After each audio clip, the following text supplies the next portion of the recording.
Hindi mo nakitin. Hello! Hello! Gagala na naman kami. Ayan o. May lima pa, hindi nakabayad ah. Ako. Kung sino yun. Bayan mo yung 10K. Palitan ko. Okay. Oh. Go! Dito na kami. Paalis na naman kami. Hello! Hi ka naman. Koreana.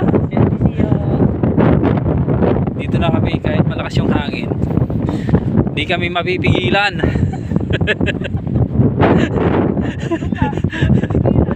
Di kami mapipigilan kahit malakas yung hangin. Pupunta kami ng bayan. Update ko na lang kayo mamaya. Hi. Update ko nga pala kayo sa nagpunta kami kanina sa bayan ng Kisbarda. Sobrang lamig, grabe. Nag-ikot-ikot lang kami doon, tsaka nagpa-duplicate ng susi, tapos nag-grocery na rin kami. Namili ng mga mga kagaya ng sabon, mga pagkain. Kasi malayo, kaya dinamihan na namin yung binili namin. Tapos sobrang lamig. Yung iba bumili na ng sigarilyo para maano yung lamig. Tapos sigarilyo na din tayo kasi dahil sa sobrang lamig. Ngayon inuubo pa ako.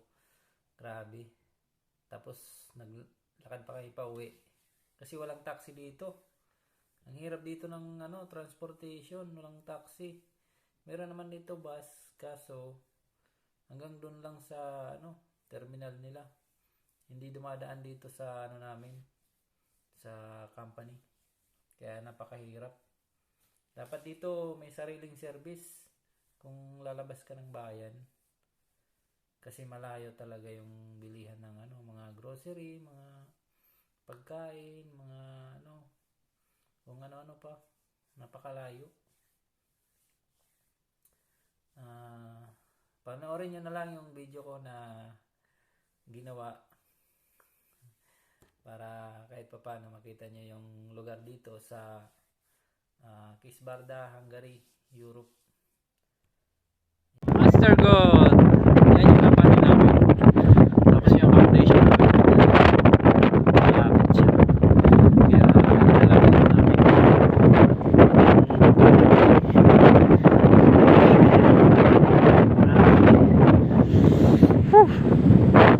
May mga kasama ko.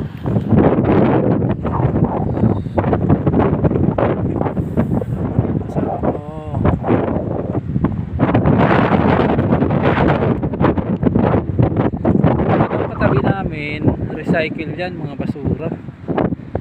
May recycle.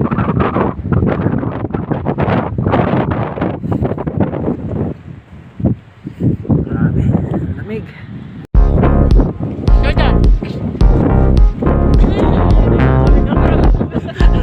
Na-prose na sila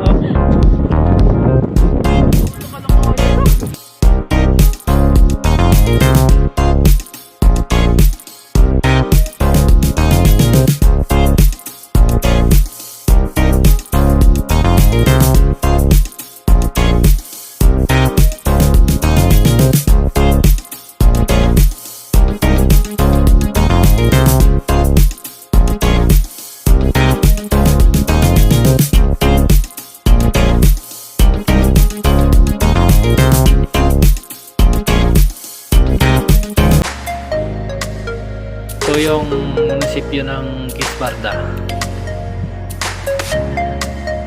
Yan. Ang ganda ng munisipyo nila. Yan. Yung simbahan nila nandun. Napakalaki.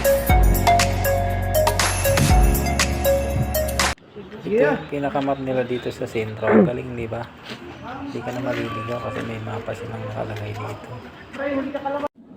At dito na nga kami sa store sa groceryhan. Hindi ko na binidyohan yung grocery store kasi umuulan tsaka maraming tao rin. Yan, malakas yung hangin. Kaya diretso pasok na kami sa loob. Tapos pagdating namin sa loob, napakaraming tao pa. Kaya hindi na ako nag-video. Ito na lang yung binidyohan ko. Pagbili namin ng sabon. Ang hirap ng sabon dito. Walang powder.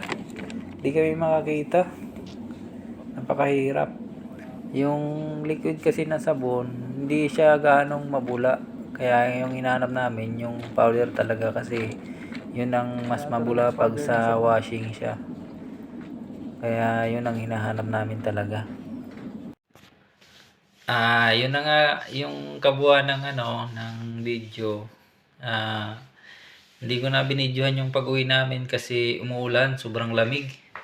Kaya nagmadali na kami. At marami rin kaming dalang mga bit-bit na mga pinamili. Tapos pagdating ko dito sa accommodation, binuksan ko agad yung sabon na binili namin kasi akala namin powder, yung pala pagbukas ko ganito pala siya, oh. Ito yung binili namin na sabon. Yan. Akala ko powder, pag tingin ko ganito pala yung laman. Liquid din, tapos ang liit pa. Tapos ang nakakatawa kasi sobrang mahal pala nito. Nasa 7,000 foreign yung pera dito, 7K. Yan. Napakamahal. Mali kami dito, Kaya sa susunod, alam na napakamahal ang sabon na to. Okay, hanggang dito na lang.